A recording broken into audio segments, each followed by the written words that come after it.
एक ऐसी फिल्म जिसका इंतजार करोड़ों दर्शक कर रहे हैं। लेकिन क्या आपको पता है, इस फिल्म और पूरी साउथ इंडस्ट्री के पीछे एक ऐसा सच छुपा है जो हमारे आंखों से ओझल है। एक ऐसा सच जिसे जानकर आप चौंक जाएंगे। साउथ सिनेमा आज भारतीय फिल्म इंडस्ट्री का वो हिस्सा बन चुका है जिसने न केवल बॉलीवुड को चुनौती दी है बल्कि ग्लोबल प्लेटफॉर्म पर अपनी पहचान बनाई है। बाहुबली, KGF, RRR और पुष्पा जैसी फिल्मों ने इतिहास रचा है। लेकिन सवाल ये है, क्या ये सब वाकई सिर्फ टैलेंट और मेहनत का नतीजा है या इसके पीछे कुछ ऐसा है जिसे हम समझ नहीं पा रहे हैं। साउथ इंडस्ट्री को भारतीय सिनेमा का गोल्डन एरा कहा जाता है। यहाँ की फिल्में अपने दमदार कंटेंट, दमदार स्टार कास्ट और जबरदस्त विजुअल के लिए जानी जाती हैं। लेकिन क्या यह सब चमक धमक असली है? कई लोग तो यह सोचते हैं कि साउथ सिनेमा सिर्फ मेहनत और क्रिएटिविटी का नतीजा है, लेकिन हकीकत इसमें कुछ काफी अलग है। इंडस्ट्री में जो कुछ भी होता है वो कई बार पर्दे के पीछे और राजनीतिक आर्थिक ताकतों की खेल है। क्या आप जानते हैं दोस्तों, यहाँ बनने वाली 70% फिल्मों की फंडिंग ऑर्गेनाइजेशन सेक्टर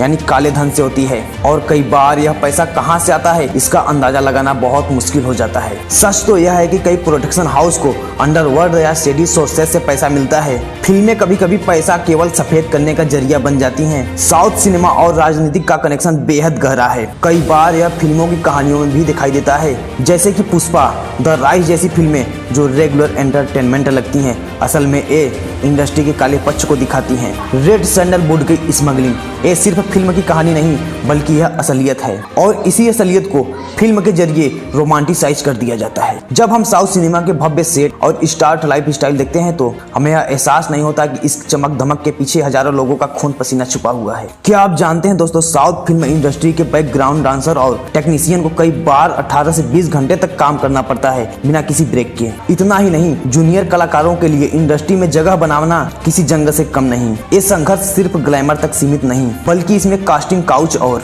मानसिक उत्पीड़न जैसी परेशानियां भी शामिल हैं। ग्लैमर इंडस्ट्री में महिलाओं की स्थिति हमेशा से सवालों के घेरे में रहती है। साउथ इंडस्ट्री भी इससे अलग नहीं है। यहाँ पर कामयाबी की सीढ़ियां चढ़ने के लिए महिलाओं को कई बार समझौतों का फैसला करना पड़ता है। स्ट्रगलिंग अभिनेत्रियां कई बार अपने सपनों को सच करने के लिए शोषण सहने को मजबूर होती हैं और जो इस अन्याय के खिलाफ बोलता है वो अक्सर इंडस्ट्री से गायब हो जाता है। क्या आप जानते हैं दोस्तों, साउथ इंडस्ट्री के कुछ प्रोडक्शन हाउस सीधे अंडरवर्ल्ड के जरिए फाइनेंस किए जाते हैं। कई रिपोर्टर्स के मुताबिक फिल्मों में निवेश किया गया पैसा काले धन को सफेद करने का एक बड़ा तरीका है। दोस्तों, सवाल यह है कि दर्शक क्या वाकई इस बात को समझ पाते हैं या फिर वो सिर्फ एंटरटेनमेंट में खो जाते हैं। डिजिटल प्लेटफॉर्म के आगमन के साथ साउथ इंडस्ट्री में बदलाव की लहर देखी जा रही है। OTT ने एक नए कलाकार और डायरेक्टर्स को अपनी पहचान बनाने का मौका दिया है। क्या यह डिजिटल युग इंडस्ट्री को उसके पुराने दोषों से मुक्त कर पाएगा या फिर यह भी केवल एक नया मंच बनकर रह जाएगा? साउथ इंडस्ट्री एक तरफ जहां अपने कंटेंट से दर्शकों का दिल जीत रही है, वहीं दूसरी ओर इसके पीछे की हकीकत उतनी ही चौंकाने वाली है।